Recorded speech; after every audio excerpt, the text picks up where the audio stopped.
Hey, Shalom, real quick. Yeah, I just put up a video, and I was using like little uh cuts of the whole episode right here, episode 4 in my video, and YouTube blocked it. So I found a brother, Amawan Abad, had sent me a collage of clips from this very documentary here. So yeah, this is a documentary here, man. Check this out, real. This is real informative, man. It sheds light on a lot of the lies and the propaganda that was told during this time, even though I know it happened over 20 years ago, or 20 years ago to be exact, in a couple of days. It'll be 20 years to the day. I believe the 23rd will make it 20 years. Um, yeah, this is a good watch right here. Shalom. You ready for this? No. You think this is one of the scariest things that you've ever had to do in your life? I can honestly say, yeah, it is. When we get to the bridge, it's gonna be fucking scary. Yeah. We're gonna be crossing the Crescent City Connection. Yeah, These people the situation animals. is everybody who's stuck on this side of the river without transportation is in the area that we're going to right now. And Walking, desperate, without food or water. haven't eaten in a few days, haven't drank in a few days. You know, so it's gonna be a pretty desperate situation when we get there. And I can honestly say I have no qualms about shooting anybody. It's just that much lawlessness right now. They'll have no mercy for us. No, we have no fear. We will shoot first and find I'll out shoot later. first, ask questions later. Right. To shoot, to put them down. We didn't try to shoot or kill. Oh, okay. Did you We killed a number of them. How many did you kill roughly? Cash.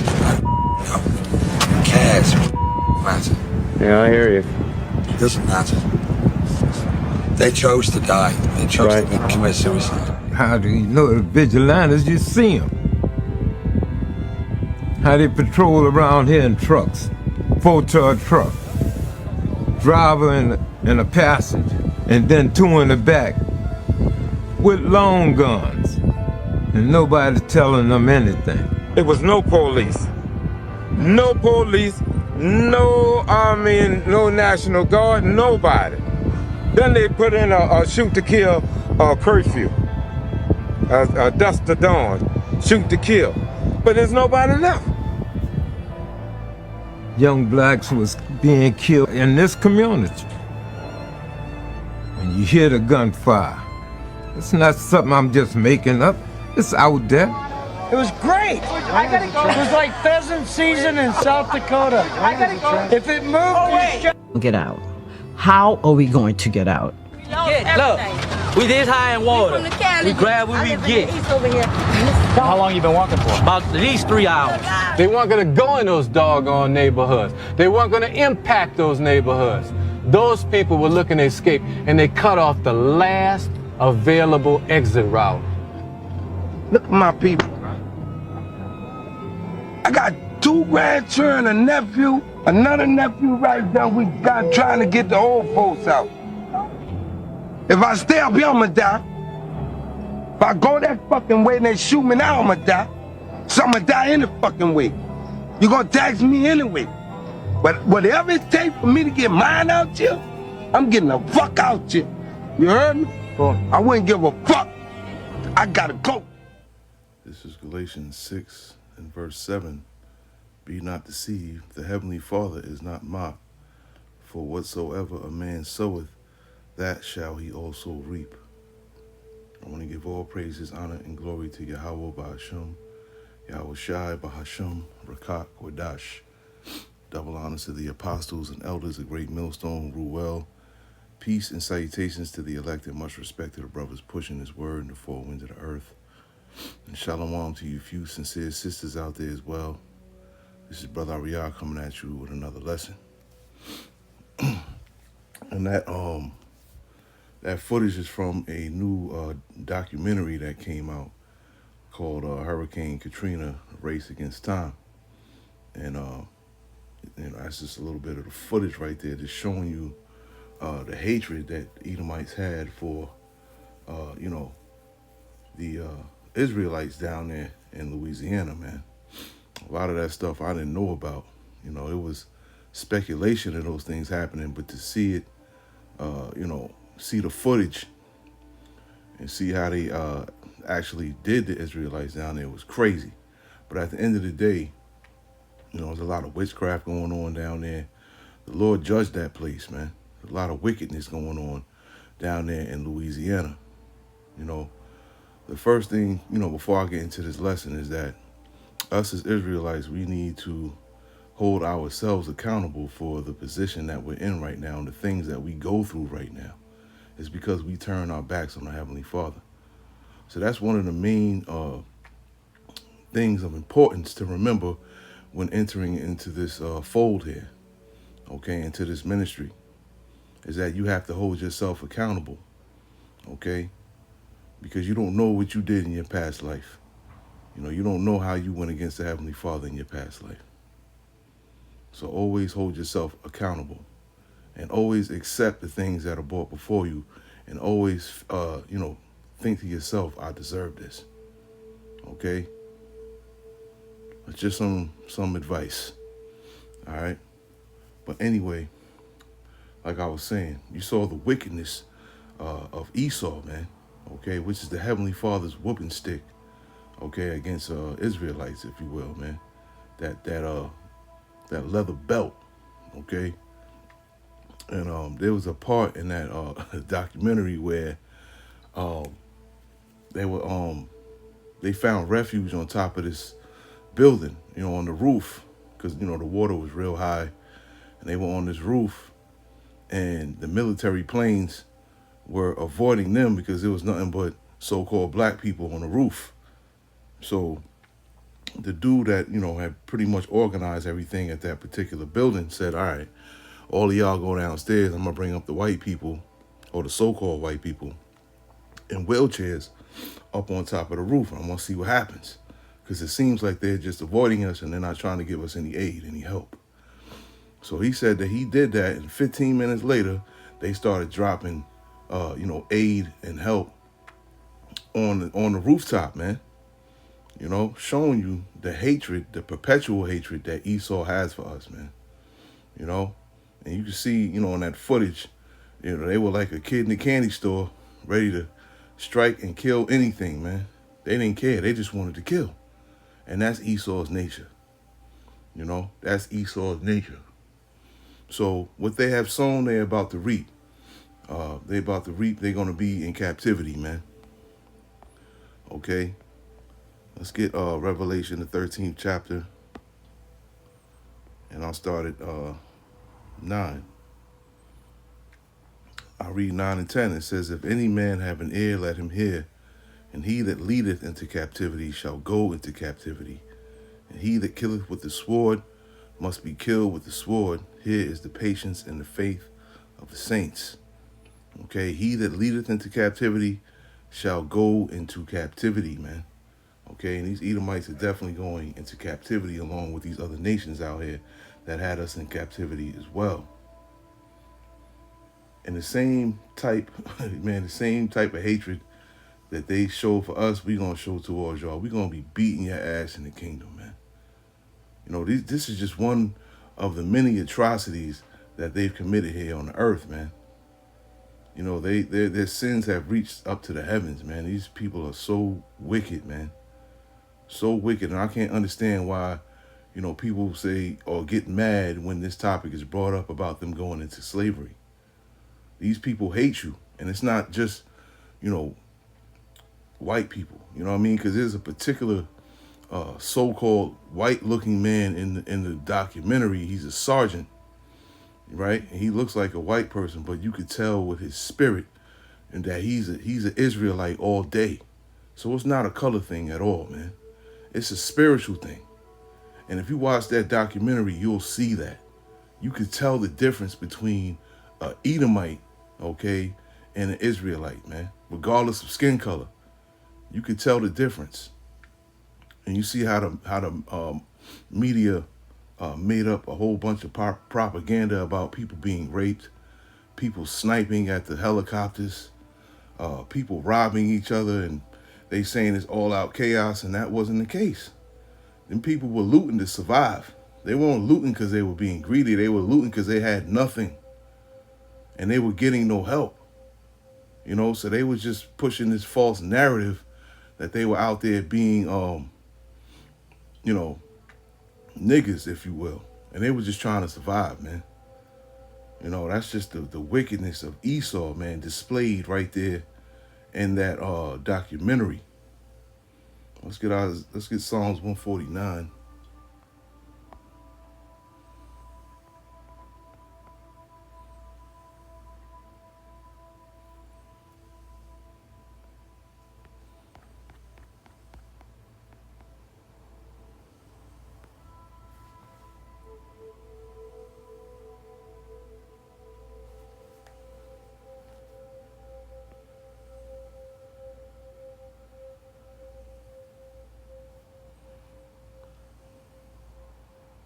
Let's start at 5.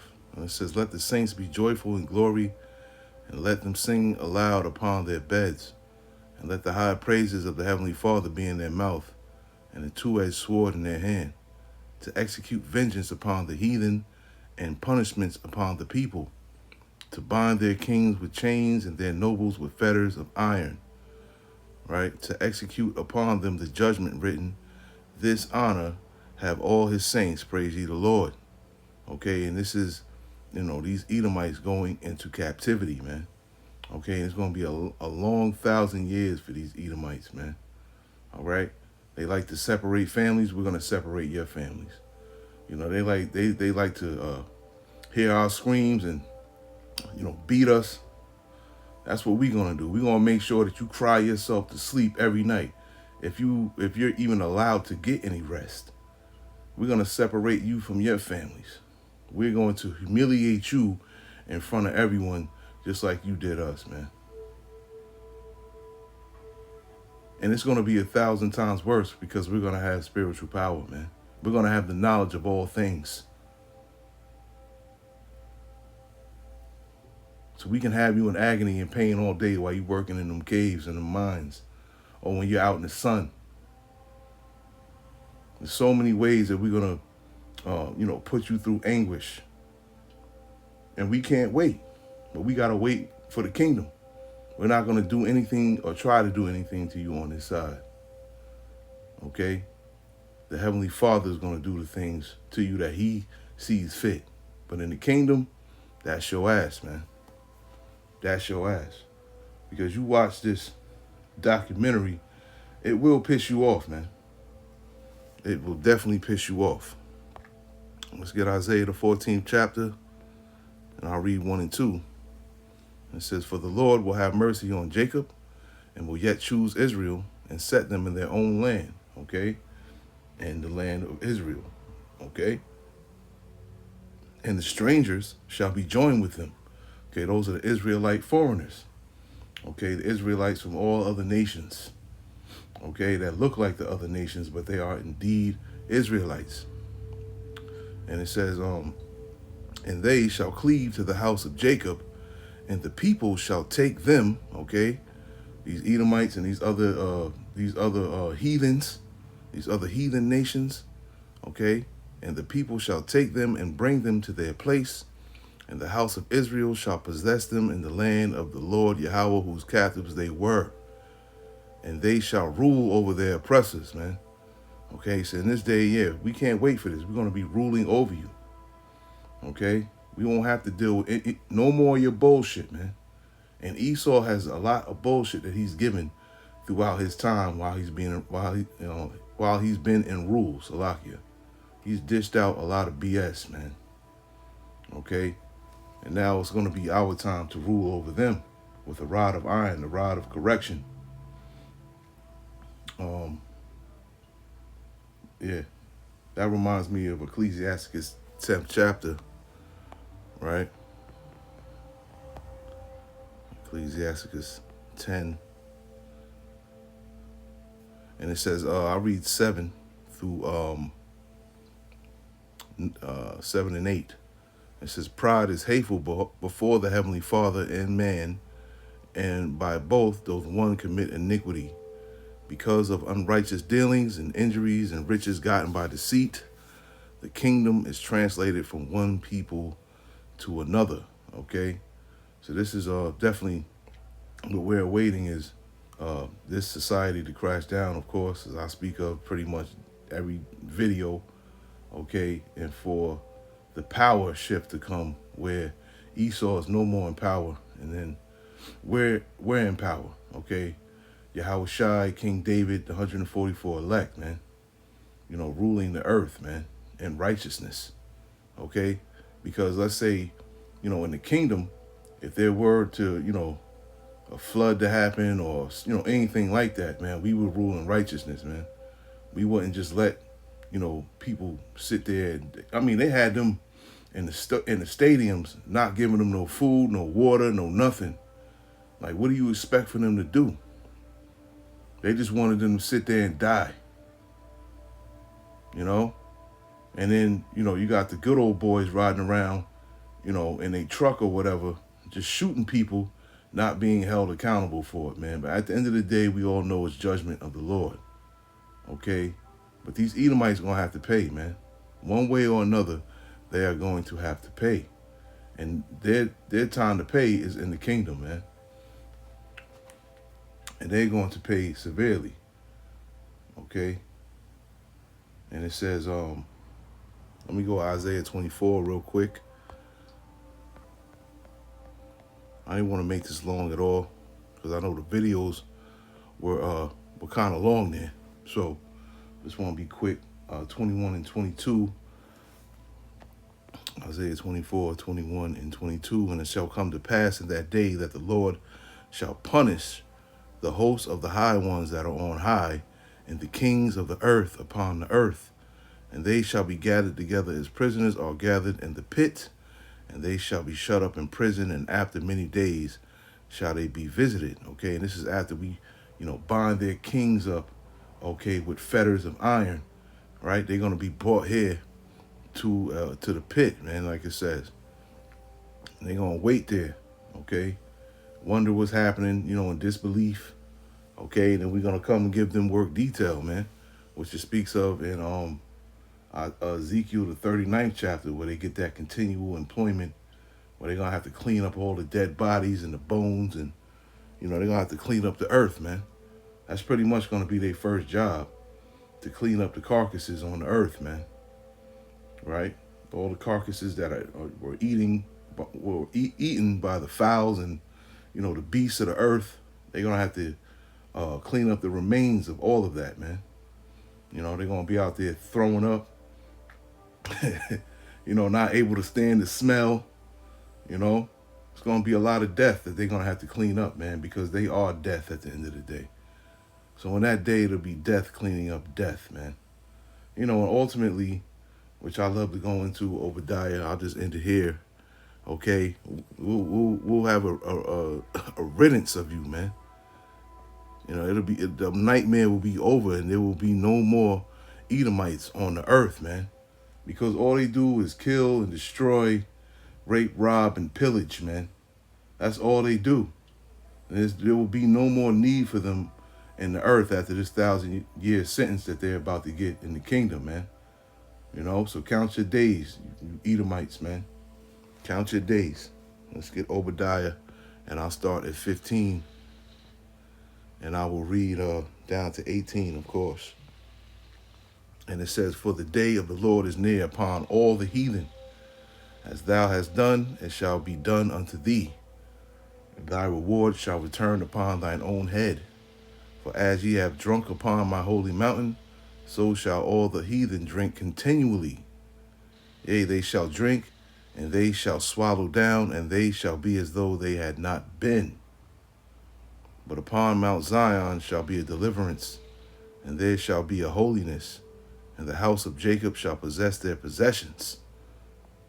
And the house of Jacob shall be a fire, and the house of Joseph a flame, and the house of Esau for stubble, and they shall kindle in them and devour them, and there shall not be any remaining of the house of Esau, for the Lord hath spoken it. Yeah, we're going to gather all of you into a very large pit, okay? We're going to set you on fire, and we're going to watch you burn. that will be the end of Edomites, man. You know, as much wickedness and violence and bloodshed that they have committed upon the earth, hey, it's only right, man. You know, the Lord shows that he's merciful. And he'll keep you alive for 1,000 more years, even though that 1,000 years is going to be horrible for you. But you still get to, you know, look and, you know, see and feel and, you know, you still get to do those things, you know. But after that 1,000 years is up, you know, that 1,000 years of hardcore bondage, yeah, you out of here, man. You gonna be stubble, man. Stubble is the thing you find at the bottom of a fire pit, man. That's stubble. You know, from whatever you were burning, the wood, you know, branches or what have you. The stubble is at the bottom. And that's what Esau is going to be. Stubble, man.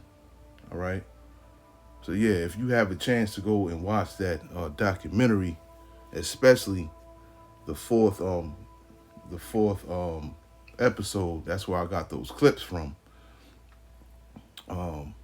Yeah, go check it out, man. It's called Hurricane Katrina, Race Against Time, man. Yeah, so with that, I want to say shalom. Lord willing, this lesson was edifying. Once again, shalom.